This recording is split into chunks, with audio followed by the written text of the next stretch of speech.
Okay, special welcome to today's podcast. Today, I am very excited to have Alison all the way from the UK to speak about the Web3, the world of Web3 and the Metaverse. Alison, welcome to the podcast. Thank you very much for inviting me, Sarah. Very lovely to be here with you. Absolute pleasure. So, Alison, before we started doing the recording, we had quite a lot of exciting conversation behind the scene. And I am just very inspired by your story. Let's start this conversation by just introducing yourself. Please tell us who you are and just the journey that you've walked. I was very intrigued about your childhood and how you got to where you are.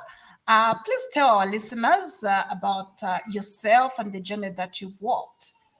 Okay, thank you. What a lovely invitation. So I am Alison, as you said, and I'm going to start backwards because where I am now is as the co-founder and COO of Meta Campus.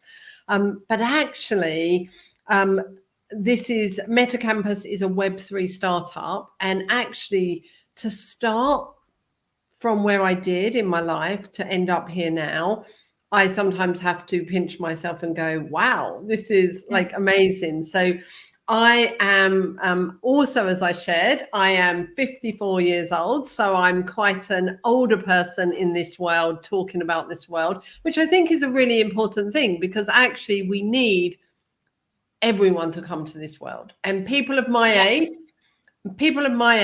are actually decision makers a lot at the moment in companies, whether they're private or public or voluntary. And therefore, I often feel like I want to reach out to them to say, if I can make this transition from my last life to here, actually you can too.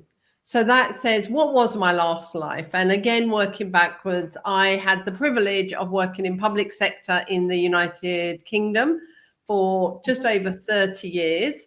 I left that role after being the chief exec of a council. So in the UK, that means having the responsibility for planning and delivering services to residents in a geographical location, whether that be highways, housing, libraries, community centres, education, social care, child protection, adult care homes, all of the things that you can think of that the government are responsible for. But how I got into that was because when I was really young, I worked as a volunteer for a children's rights organisation, and the children's rights organisation was very much focused on giving children in care, so children who have grown up in foster care or children's homes, any of those environments, to give them a voice.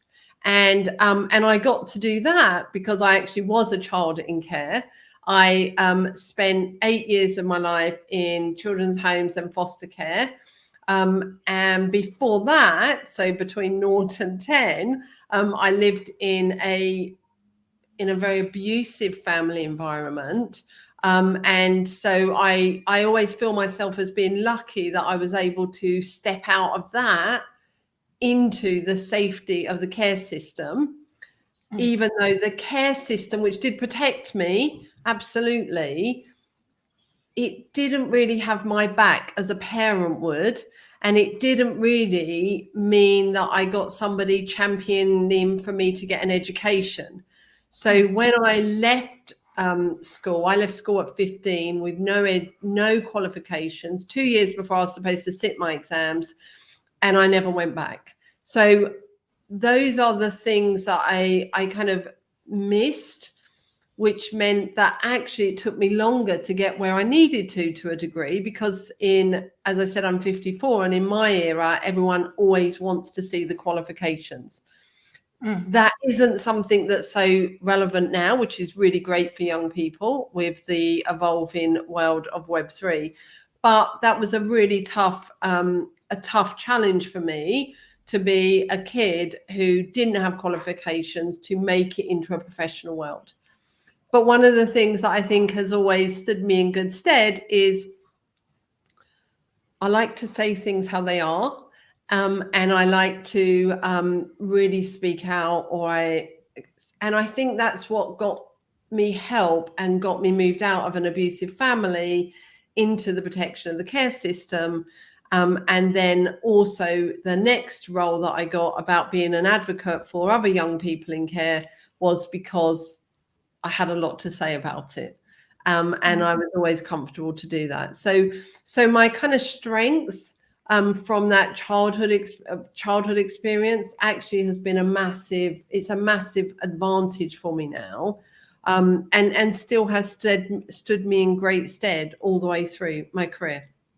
But I'm really lucky now that my life is really different to that. I have a daughter, 22-year-old Sammy, who's at Cardiff University finishing her last year. And her life compared to my life, it couldn't be more the opposite. And I feel really privileged to have been able to give her that total opposite environment. Maybe sometimes I've kind of gone the other way too much, spoiled her, as some people would say. But hey, what the hell? Who we ever get it right? I don't think so. Absolutely. What a beautiful, inspiring story that you have, Alison. So much respect for you that you've come from the back and, you've turned a corner for yourself and, you are sitting where you're sitting today. That is an absolutely inspiring story. And I just love your story. And I celebrate that story. Yeah, beautiful. Thank you. Yes, absolutely. I would love us to get into the tech conversation now. You are involved with the world of Web3. When did you enter into the Web3 and what brought you to this world? I know you've talked to us about what you did before, you set up your startup. So just take us on that journey. What brought you to this world of the Web3? Okay, and it's a great question because often people I know, it's the thing that fascinates them. How did you go from working in the public sector when I was not a tech person at all in the public sector? I was a youth and community worker in children's services, and then went up through the system and became the director of children's services and then the chief exec of the council. So no tech experience. And I keep saying that because that's really, really important. However, I have a huge array of skills around managing, about leading, about innovation, change. And when I left the public sector, I often say when I retired from my first career, I was asked to be the CEO of a virtual reality company. And again, people often go, that seems a bit strange, a bit of a weird direction. But I was asked to do that because the virtual reality company was very much focused on how do we use virtual reality, so the actual taking somebody into another world, a virtual world, and how do we use that as a tool to train people to understand children and young people's lives better. So how do we help a teacher keep a child in the classroom by getting them to understand what might be motivating the child's behavior? They might have been in an abusive environment. They might have had to protect themselves. So they always sat at the back of the class so that they could see who was coming in front of them. And actually there was a reason behind that. So there was, even though it was a strange step from public sector into the virtual reality world, actually it was all still geared towards how do you use this tech to change professionals, whether a police officer, a health visitor, a social worker, a teacher, any professional group, how do you get them to see children differently? And I did that. And the person who made the most beautiful films, because VR is all about films, so you make films and you walk in that, was a man called Pere Perez. I also really love that name, Pere Perez. And he made the films. And actually, that just started a great, great friendship, because he was the most generous person and was inspired by what we were doing. And his whole motivation in life was about, how do I make change? How do I help people who have less? How do I rebalance the inequalities? And so he and I, because of our value base, geared up also with Edu. Again, he's from Tasmania, Pera is from Spain, and I am from the UK. And how can we use all of that? And we walked into a partnership where we founded Metacampus. And Metacampus is all about doing all that we just talked about. How do you use Web3 to unlock human potential? How do we help everybody literally see, understand, and bring their potential alive? And that's our ambition. Wow, wow, wow, wow. What a beautiful journey that you've walked, and just so much value that you are bringing to the world through what you're doing. Such exciting story as well of just connecting with people from different places. Let's now define what Web3 is. What do you mean when people talk about Web3? What should come to mind? And what kind of tools are involved in the Web3? Okay. So I'm not going to get into all the tech stuff. What I am going to say is that currently the tool, what you are doing online, what you are doing to listen to this podcast, all of that sits in what's known as an umbrella term of Web 2, everything that you're using. And what I want you to think about is, well, if you're old, because if you're young, you won't be able to realize. But if you think back 20 years, you couldn't do all of that. And that's because that was when we lived in an era of Web 1. And before that, we didn't even have the web, guys. So if you're under 30 listening to this, it's like, nope, we never did have the web. Anyway, so what we are now is, think about this, is it's a whole new iteration of what we currently have. So Web3, it is an umbrella term for the new operating, how we work and how we live our lives using technology. So that's how I like to describe it as, rather than, we can talk about it, Web 1 was read, Web 2 is read, write, and Web 3 is read, write, and own. That is the big thing about, as we move into this new iteration, which comes to the tools of Web 3. So in Web 3, we are focusing on ownership. So currently, the web that we use focuses on a centralized system where other people own, whether we like to say it or not, other people own our data. They own everything about us. They sell our data to other people. We use intermediaries to do everything. If you and I want to do a transfer of goods or money or pictures, we have to use third parties to do that. The new tools of the blockchain is designed so that you and I can do transactions without needing to use a third party. And the blockchain is designed so that, for instance, I can keep all of my identity in the blockchain, and I can keep all of my money in the blockchain. But yes, it won't be fiat as we know it, cash.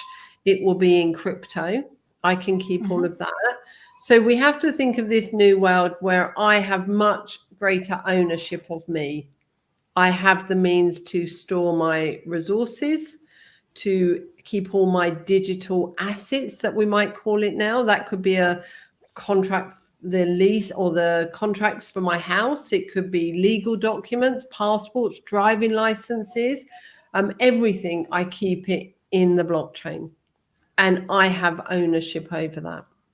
So the blockchain is a big tool, and it's the tool that is enabling us to do business very different. It is the tool that is enabling us to have the innovation of crypto, which we know now has been around for a good number of years. The people who were first into crypto will talk about 204, 207, and actually how they have been using different elements of crypto for a long time, but we're only now getting it so that the world has woken up to that, and we are starting to use crypto, which is another tool of the Web3. And then we have the concept of the metaverse that we've talked to a lot, which is the one that you're often hear. Crypto and the metaverse are the two that people will often talk about, whether on the news or in the daily news that you'll read, that you'll hear about that. So they're the big ones. Beautiful, beautiful, beautiful. So before we get into the metaverse conversation, I just want you to give more insight. I know that you write a lot on the use of Web3 on LinkedIn, the use of Web3 in the public sector, police, health, education, care, child protection, voting, and so on. Can you just share some examples of how this all work together? Yes. No, I really love the examples, which is why in 2023, my New Year's resolution was that once a week, I was going to share ideas of how the tools of Web3 can be applied to the public sector and how they could do business differently. So on that basis, the first one is that, for instance, when a child is born, currently in the UK and like in everywhere, you go and register your child's birth and it's on a register.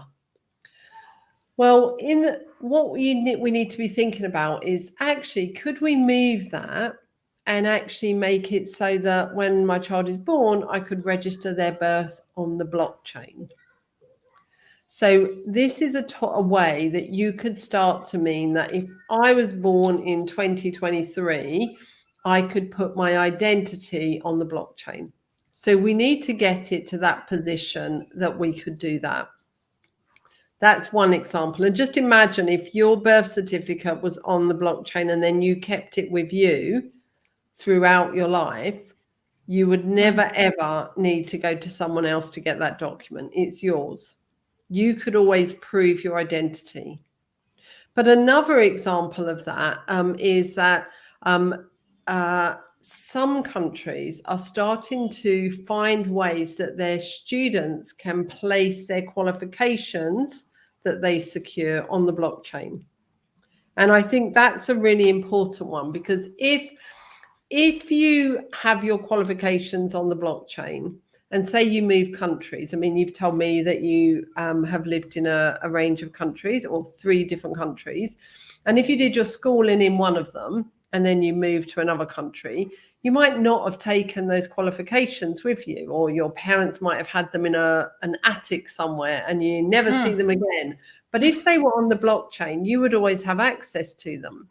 And that particularly comes important if you move to another country and you need to prove that you hold a professional qualification, for instance, in health as a doctor or a nurse.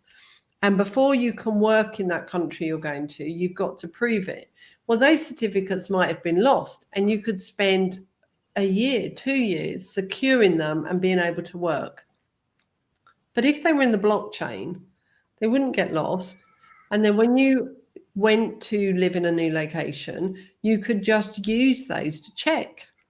It could also be used the other way. People are often talking about actually somebody might fake that they're qualified to do something. Well, if it is in the blockchain, somebody couldn't do that. So it feels to me that there's a real opportunity here for us.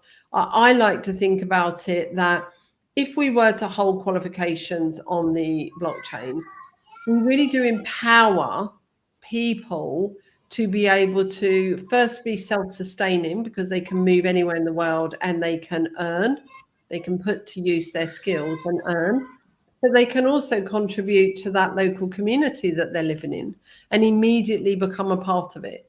So actually doing that one action empowers the individuals, also supports the community, and creates really harmonious relationships as well. So I think that for me is one example of how you could do that. Beautiful, beautiful. And thank you for breaking it down in a very practical sense that, people who are non-tech can understand how these things work. But then, the question that would be on people's minds is, what about identity theft? If I've got all my information out there, my birth certificate, my qualifications, how do I know that somebody's not going to steal my identity? Because they can't get How it. do Because they can't get it. You're the only one Okay? who can get it. That's How the so? Do you important. just want to explain how Yeah. that works? So at the moment, people could forge my identity. Um, they could hack into a system and get my birth certificate or a registration document, and therefore they could start to forge my identity. Yeah, there are many ways to do that. But if it is in the blockchain, it is sealed for only you to get to. Now, some people might say, yeah, but it can be hacked, Alison. Well, you can't hack the blockchain because the blockchain, think of the blockchain as a brick wall, and every brick is cemented to the one before. And if you take out one brick, i.e. you hacked into that one brick, actually the wall could fall down because that cement is only linked to that brick that it was attached to. You can't link it to the next one. So for instance, so each brick has a code that links it to the brick before. And if you break that, you literally, it won't operate because each block has to sit on top of each other. So firstly, to hack into it, you've got to hack into all of those bricks individually. And that's the only way to hack into the blockchain and to alter something that is on there. It's really transparent, the blockchain. So you can see, you can follow data by looking at the blockchain. So that's really important. And then also you have access through your wallet. So what we would say is your hot or cold wallet. And all that means simply is one of those is a wallet that is attached to kind of the Chrome that you've, or like the Google, if you've got Google or whichever system you're using, that means your wallet is attached to that. Yes, you have to put in your password, but it is live on the system. There are more opportunities to hack into that. But alternatively, you can have a cold wallet, and the cold wallet it's a bit like this pen. If I had my cold wallet here, I'd get it out, but I need to reach across the room. Sorry. Here, it's a bit like a pen. And then the only way that somebody can get into this is if I plug it into the computer. Yep. That is what's called a cold wallet. And that is how this is the most protected. However, the bit that comes with this is it needs much more security, and you own your security. So at the moment, if I press the wrong button on my bank account, I can call my bank and say, help, I did this wrong. if I make a transaction, i.e. I'm trying to send you something and I hit a 6 rather than a 7, that will send that transaction to somebody and I can't ever get that back. It's lost. It's gone forever. There is no one else to help, which is why this, the personal understanding of that system is so, so important. Excellent, excellent. Thank you so much for that explanation, Alison.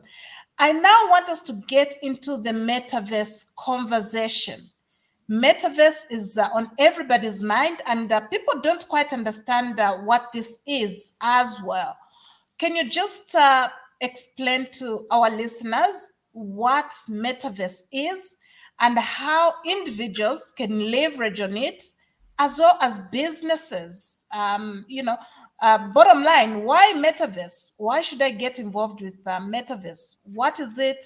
Why should I get involved with it? Both from the personal point of view and from the business point of view. Okay, so quite a few questions there. So hopefully we can break them all down and I won't forget any of them. But if I do, you can remind me as we go along. So firstly, what is the metaverse? I did actually read a really good article about it today, around to define it more as the virtual world. And I think that simplifies it. The metaverse as a word can make people go, what does this mean? So let's assume the metaverse is a virtual world, one that you can walk into as an avatar and you can walk around. Now, if you've played computer games, and not the really old style ones, Pac-Man or all of those building blocks ones, if you have used more recent games, Roblox, Fortnite, you will, and tons of games, that's just 2 kind of makes, yeah. So you will go into a game and you will wander around a virtual environment. Now you'll do that and you'll see yourself as an avatar and you'll work your way around the room and you might walk in and out of different rooms. You might jump over rivers, you might jump into the air, all sorts of things. Yeah. So that is a virtual environment. And so when we talk about the metaverse, we are talking about a virtual environment. Now you can get into the virtual environment by logging in on your computer. At the moment, that's one of the ways that you could go in. So I can sit here and I can see my avatar on the screen walking around environments, but I could also see it from that first person, so I can just see what's in front of me, or I can have that view perspective of I can see my avatar and I can see myself. Yeah. But also the other way to do that is that you will put on a VR headset, and you might have all sorts of I'm going to say gadgets, all sorts of different bits, and you could even get a haptic suit, and all of that where you can walk in as if you are that avatar walking around that space. So the concept is virtual worlds. How you enter it will be different, whether it's view virtual reality or augmented reality or on your computer. And I think the bit about looking at it on your computer is quite helpful for those who are maybe older, who don't really understand that word, because the world, because you can walk into it and you can look around. Because this becomes one of the challenges. We are seeking to invite people to join us in this virtual world. But if people can't get their head around that, then people aren't going to join.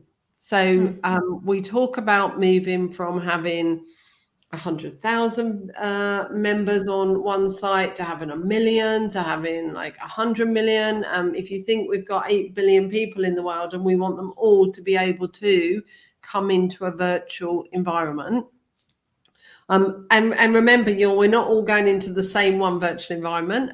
There are lots of different virtual environments known as different metaverses. And so some of the big ones that you'll hear around are Decentraland, Solemn Space, the Sandbox, Roblox. They're all different metaverses. And companies themselves are creating their own metaverse platform.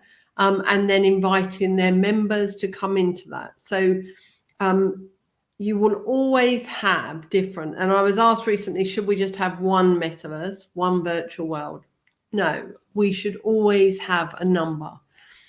The bit that we should have, though, is a way that you could go from one world into another and into another world. It's a bit like when we built big shopping malls. We did it because people didn't want to walk out and go back in. They wanted to be able to just seamlessly walk through in and out of every single shop. And actually, that's the same on the virtual world. I think we need to find it so that I could go seamlessly from Decentraland into the Sandbox. And the reason that's important is also around an equity issue as well, because when you go into a virtual world, you have the opportunity to buy things.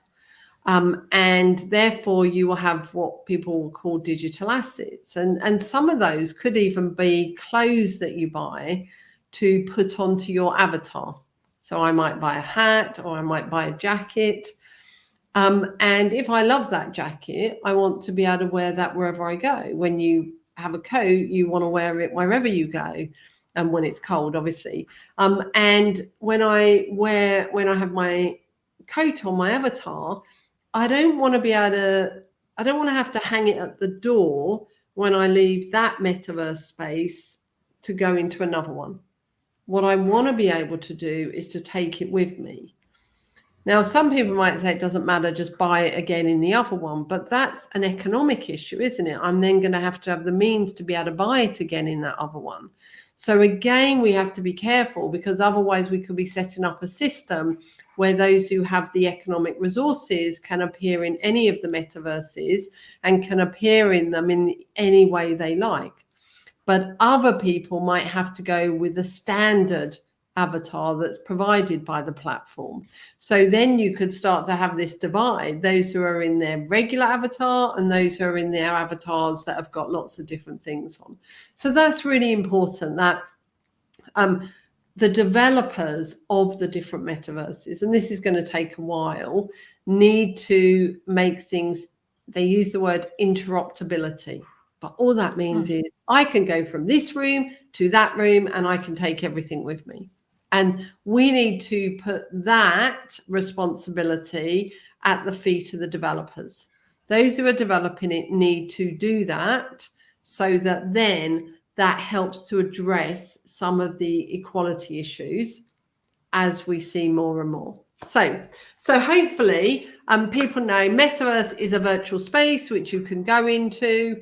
And when you go, the next thing about the space is that when you go into it, it's very large. It's like massive. It's like a world. It's a whole world. Think of the world map, and then think of, at the moment, if you look at the world map, you'll see the geography, you'll see all the land masses, and each land mass is a different country, and there's like 195 different countries. So if you look at, when you go into a metaverse world, you will see a map. You can do it in different configurations, but sometimes you can see the map and you can plot yourself onto. So it's exactly like Google Maps, really. You kind of direct it, I want to go to that space, and then you can press a button and you'll see it in its like you're seeing me now in this room. Or others, you can take that kind of satellite view where you're just looking at the kind of plot of land that I'm sitting in. So you can do both of those. You can then see the whole mass, and then you can go anywhere you want. You plonk yourself there or jump into that space, and then you can wander around it. Now, what is in there? Wow, I mean, that is so varied, really. So depending on the metaverse platform that you go into, but what is appearing at the moment is that people are buying a plot of land and then they're building. So this is an interesting point. So if you are a designer, a building designer, if you're an architect, there are jobs in the metaverse for you, because people want to build their plot. And people actually, the thing about the virtual world is that it's a virtual world. It doesn't have to be constrained by bricks or wood to hold it up. Actually, you can build your virtual land how you want it to be. And that's also where we need that creativity. What we need to do is we want to refrain from getting into, this is what the real world looks like, and we're just going to rebuild it in the metaverse. It's supposed to be virtual. So let's make that virtual and bring all those different constraints. Sometimes that's why children are really good at building in the metaverse, because when they play games, they can build in the metaverse because they're unconstrained. It doesn't matter. They haven't got to the point of, oh yeah, it's gravity or it needs to stand up like this. Actually, I could do all sorts of things. But if you are a designer and you want a job in the metaverse, there are lots of jobs coming up around how to build in the space. So definitely, hopefully that in itself shows you this isn't a tech world. This isn't about tech people moving into that. So you might go in there and you might find a shop, or you can start to see banks appearing in there because they're starting to, which is obviously another challenge. The challenge is, how do we help people see that everybody is starting to have a presence in the metaverse? Because if you don't go in there, how do we get you to know that? Yeah. But exactly, Alison. So my next question would be, what would be my motivation to actually get into the metaverse? Here I am, a woman in my 40s. I run a business. I'm not into gaming. Or a woman in her 50s like yourself, or people from a generation that was, that is not very tech invested. What would be my motivation now in 2023? Why should I go? I don't want to do games. I don't want to do virtual games or whatever. But what would be my motivation to get into the metaverse? Okay, so you might want to I don't know what kind of music you like or what kind of shows you like, but you might want to attend a show, like an entertainment. So I'm going to take it at all levels. Yeah. So you might want to see an artist that actually hasn't performed in South Africa, isn't going to perform in South Africa, and actually, or I might want to see someone who only performs in South Africa, and actually, if they were delivering a virtual, I could go in and I could be present at that. Yeah, at that concert. So people are really using it for a form of entertainment. Yeah, I want to see something. People are even like, you could have opera in the metaverse. I mean, think of it that way. Yeah, you could have all of that. If also you wanted to connect with people, you might go to a social space. Now, some people say, "Oh, yes, you can do that already. We're doing it on this platform, on Facebook and Instagram and LinkedIn." Yeah, you can do it on all of them. But actually, what about going and sitting on a beach or sitting on a piece of grass with your best friend who happens to have moved 5,000 miles away, and just sitting there talking? Now, some might say, "Well, that is a virtual." Okay, but actually, people are reporting that feels so much more real than sitting at a computer screen looking at each other to have that interaction. Yeah, we rarely actually socialize by sitting and looking at someone. I often used to find my best socializing was when I went running with my friends, or when we were walking, or doing something like that, because you're not kind of having that face on. You're kind of walking alongside someone and you're chatting. Yeah. Imagine walking around the whole environment, seeing people. Yeah. So there's that. So I feel that there is entertainment, there's that social. You might want to go to a course that is only delivered in the UK. Yeah. So and you can't like come to the course, but actually, if the course suddenly said we're going to have a campus in Decentraland and we're going to run all of our courses there, it no longer depends on where you were born or where you actually can afford to live to actually be able to attend something. Yes, those courses might still cost money. I'm not saying they won't cost, but actually, some of those things that make it unaffordable start to get eroded because actually, yes, I need connectivity.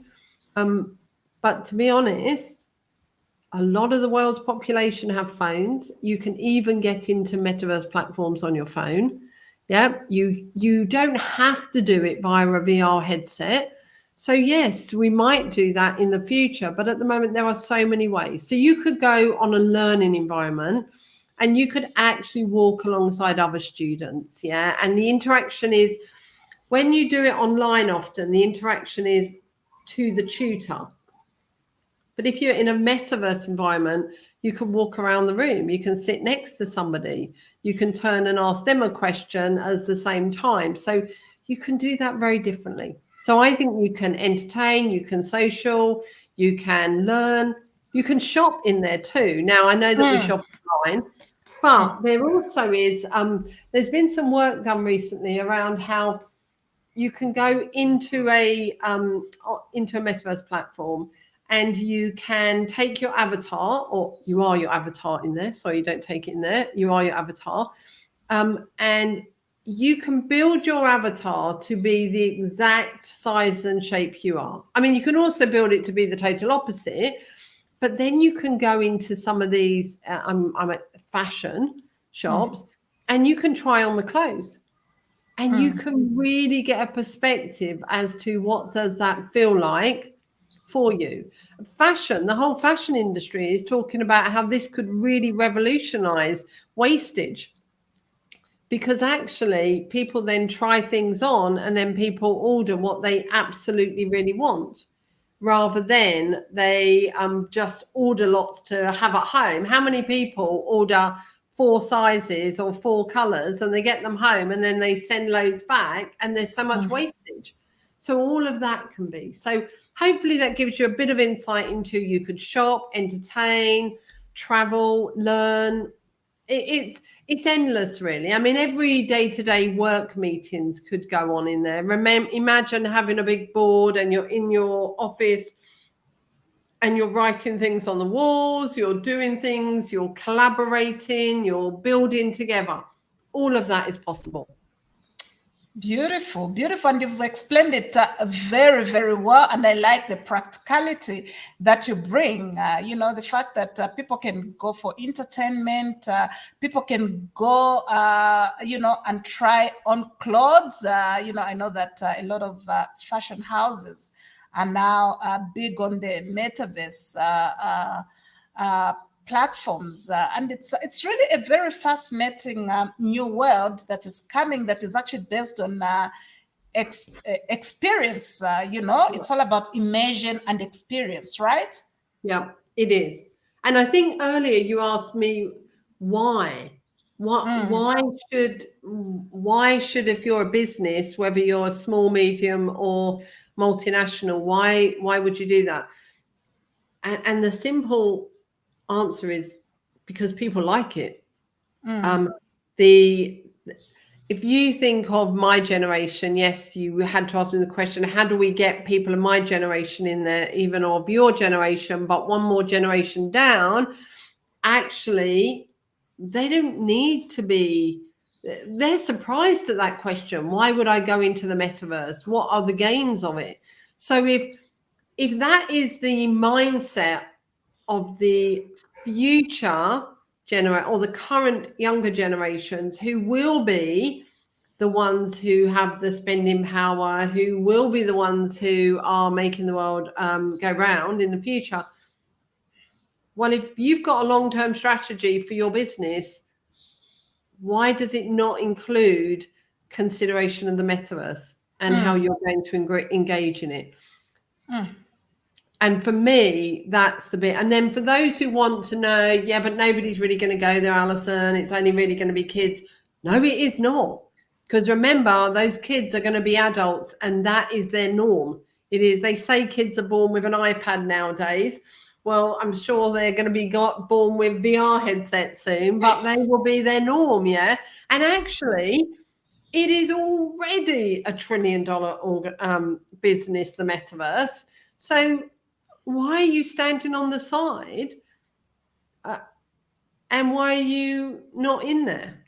And I think that's anybody who is an owner of any business or public sector, which is why I talk about this so much, because we often think about, well, if you're the public sector, you're not selling a business, so why go into there? Imagine health services. People are now being able to see their therapist in the metaverse. And why not? Sometimes imagine being able to go see your consultant who is only available in England once like a year and you have to wait. But actually, if you could have a 15-minute window with them when they're in another country, then why wouldn't you do that? All of those things are now possible in a whole different way. Now, I know people will also say, but the disadvantages is that you stop having human-to-human engagement or connection, Alison. You're not looking at somebody, all of that. Again, that is an old ideology, and it's born from people who are of my generation or older who are saying that's how you interact.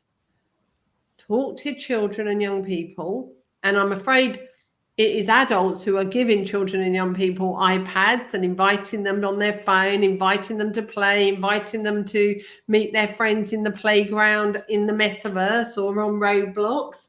Actually, they're doing that because it is socializing. Their children are socializing. This is the one time when children don't socialize with the person who lives next door. They socialize with people who live like 10,000 miles away from them.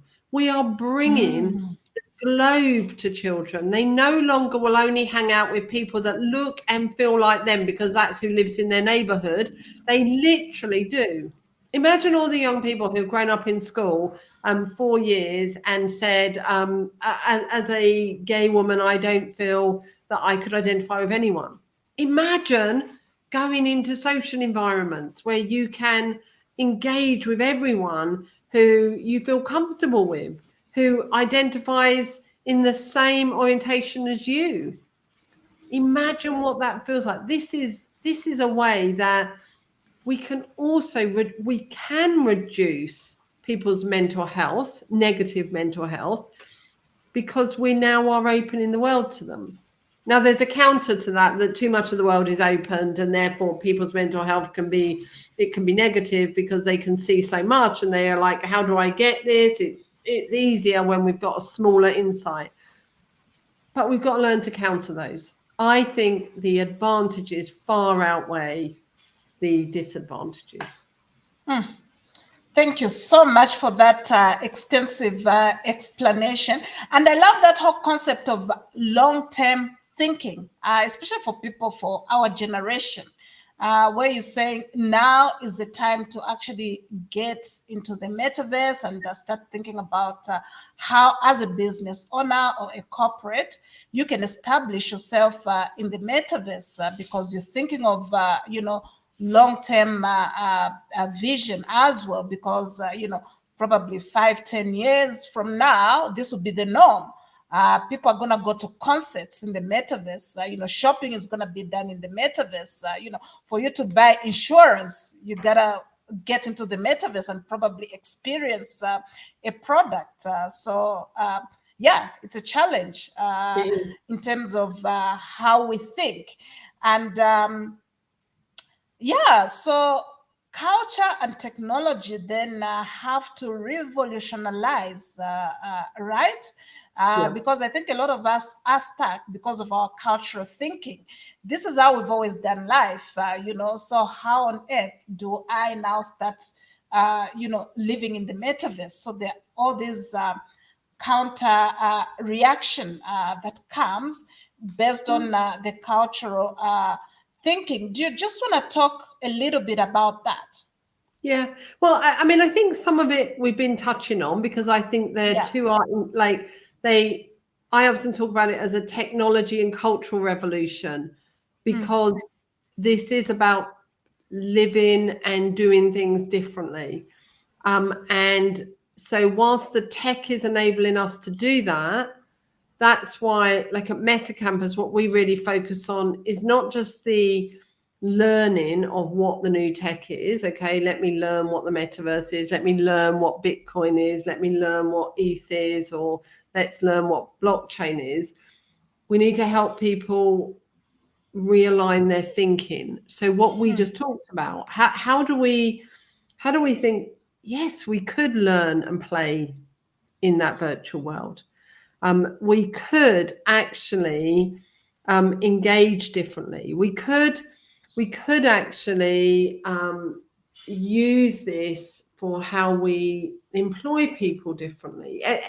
It's when I talk about like the cultural revolution, is a cultural revolution of how we do everything, and we need to be thinking about that. So some of the big things also that we didn't touch on around the metaverse is its way of providing people with anonymity. And some of the beauty about having that anonymity, whilst as I accept there's as many people say as negatives as there are positives, actually when somebody has an ability to be anonymous, they can be freed from stereotypes and from fear of being stereotyped. Yeah. So for us, we see the metaverse can really start to help us remove conscious and unconscious bias, because we no longer can see the person in front of us. We see an avatar, and the avatar is the person that they have decided to present as. And therefore, we as a person don't have those old cues that we used to have to inform our like unconscious bias or conscious bias. And so for me, that's how also we can really use the metaverse as an advantage moving forward to see a fundamental difference in how the world is operating. Let's also consider that come with the use of the metaverse. I know we could have touched on it here and there, but you just want to consolidate and just talk about the challenges. The challenges are okay. I use three things about the metaverse that I think we need to have. We need to have accessibility, inclusivity, and safety. Now, all of those can also be a challenge, because accessibility we touched on already a bit about. Yes, we can enable. Firstly, does everyone have connectivity? Because if you don't have connectivity of some kind, you can't get in. And that's where I feel governments need to be instrumental. It needs to be in their absolute DNA, that it is in their policies. Every political party standing for election anywhere in the world must have in their manifesto how are they going to give the highest quality of connectivity to every citizen. That's what we're talking about. So because if you don't have connectivity, you don't have accessibility with this new tech, and we need to make sure that is possible. So we need to do that, and the challenge is how do people do that? And that's why I think access to the internet needs to be the same as the right to access heating, lighting, water, that people need the internet. And the reason I put it in that category is that it is how business is done, how we operate. And if we don't consider it alongside other utilities, we continue to disadvantage certain communities. So we need to do that. We need to address that challenge. And then when we get in there, again, as I said, you need to be able to be inclusive. So if I rock up and I'm in my like bog standard decentralized avatar because I can't afford to flash it up or do anything like that, then actually, and then everyone else who's floating around, it's kind of is in their own stuff that they've bought and been able to do that. It's there is likely to continue this focus on like haves and have-nots, and therefore that can impact inclusivity, and we need to do that. And also we need to enable it so that we don't have gated areas in the metaverse, so you can only get into certain parts with certain passes, because we need to enable everybody to move around and go into all of the spaces. But then we need the builders of the metaverse to give a lot of attention, or the companies who are building, to how that they're going to make sure when people come into their space, they are included. You can't just say because you can get in, that means it's all accessible and all inclusive. If you can't have a voice when you're in there, then it's not actually going to be inclusive. And that's a really important point, that companies who are building need to think about what are they going to do. What are they going to have present in their space, so when someone comes into it, they actually start to be engaged in what's happening in that space. And then you also need the safety.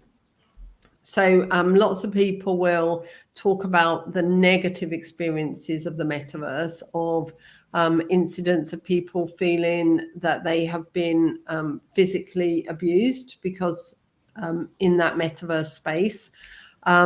And actually tell stories about that. And there's quite a lot around that at the moment. And it's one of those things that make people go, see, we can't use the metaverse because of this. Well, actually, I can't walk down the road without that happening in some places. And actually, that happens to me in all sorts of environments in the real world. So let's not pretend this is only going to happen in the metaverse. Yeah, we have to be really honest with ourselves that children are still being abused, women and men are still being raped or still experiencing physical abuse, all of that in the real world. Yeah, so we need to not use that as a reason not to get into the metaverse. What we do need, though, is the builders of the metaverse to understand this principle, and they need to find, they need to apply simple, I'm going to say simple because I'm not a tech, but simple, you need to use simple ways to give people protection. So if I've been into some platforms where you go in, and if somebody walks up to you, they can't bump into you. That's a really big issue. People might say, oh, it's no big deal. But actually, if this is a space you spend a lot of time in, it's really important that people don't bump into you. If people kept bumping into you in the street, you would be like, what, am I invisible or something? Like, are you just being rude, or all of those things? So what we need is to make sure that doesn't happen in the metaverse. So some builders have built it so that if you go up to someone and there's something there, they kind of, you have to go round them.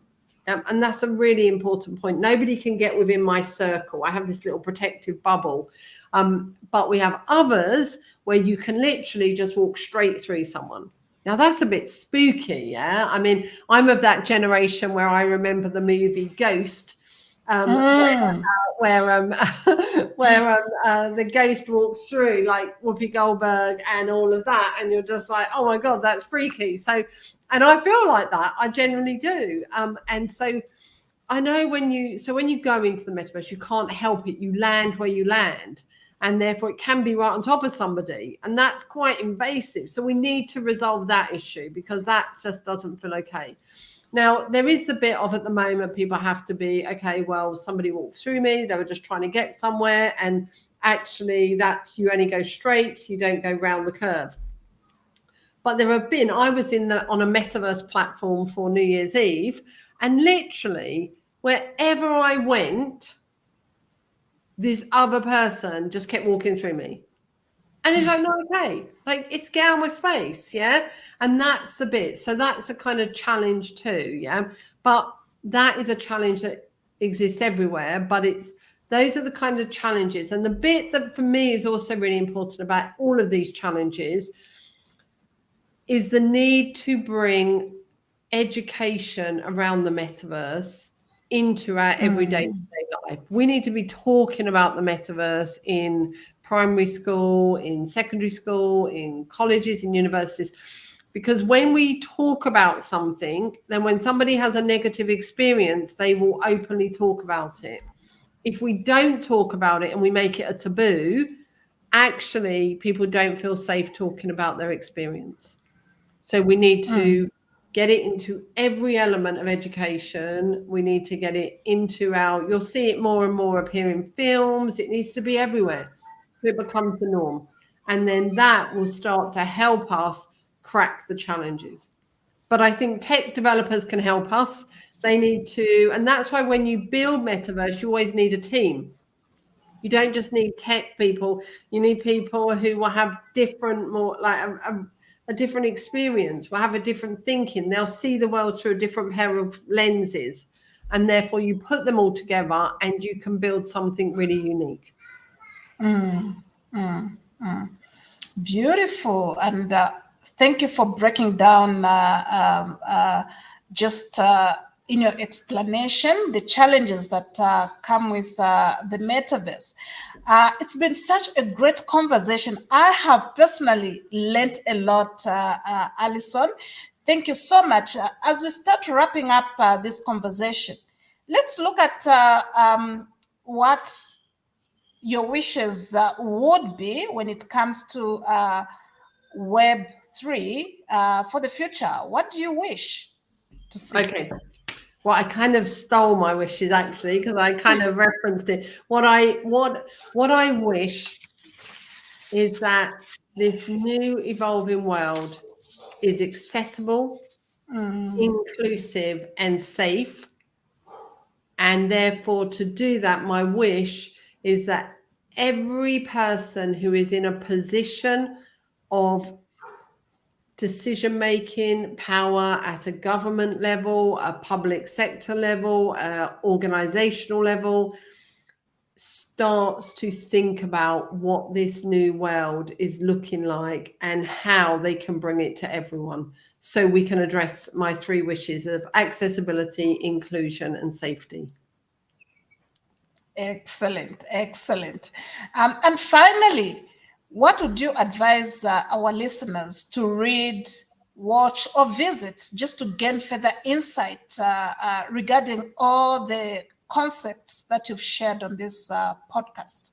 Yep. So firstly, I would say that if you are older and you have family, watch Ready Player One, because you can sit down Saturday evening, have a movie, and you can watch something together and you can have that conversation about it. So I think that's really good. If you don't have family and you just love movies, watch that. That's a really good thing to do. I think also then what I would do is really invite you to just go on to all of the different platforms that do podcasts and put in the words metaverse, blockchain, and crypto, and look at the different volumes of providers. Because I could say to you, okay, go to Bankless, go to Not Crypto Boys for if you want to listen and learn about crypto. But that's because I find them interesting, because they break it all down, they've helped me learn, so that's really great. But then I also could say there's a lot of female great podcasts around how bringing women into the Web3 world and interviewing founders, which are also really enlightening for people, and they generally touch every sector. So there are different ones. So I would really want to say, actually, think about how you best learn, and then think about actually how you can make that work better for you. So Holly Shannon, Women of Web3, there's loads of different ones that you could find really interesting around Web3. So watch movies about it, watch YouTube. There's some really good documentaries. And then look at it and find what podcaster you like. But also, when you do find a podcaster, look at 3 or 4, because otherwise you'll be tainted by seeing it only through their lens, which is really important. And then come and talk to us. Yeah, if you want to learn lots more, we're an education platform. Come talk to Meta Campus. We can help you see all of it, and we can connect you with all the basics and also help you think differently in your mind about it. Thank you so much, Alison. It's been such a great conversation. Like I've said, thank you so much for taking your time to come and share your great insights around these new topics that have come up that are so difficult for people to understand, especially people from a certain age group. But thank you so much for being able to just break down so that people are even not technologically oriented can understand what these concepts are all about. And that's what this podcast is all about. It's about, narrowing down the knowledge gap that exists when it comes to technology.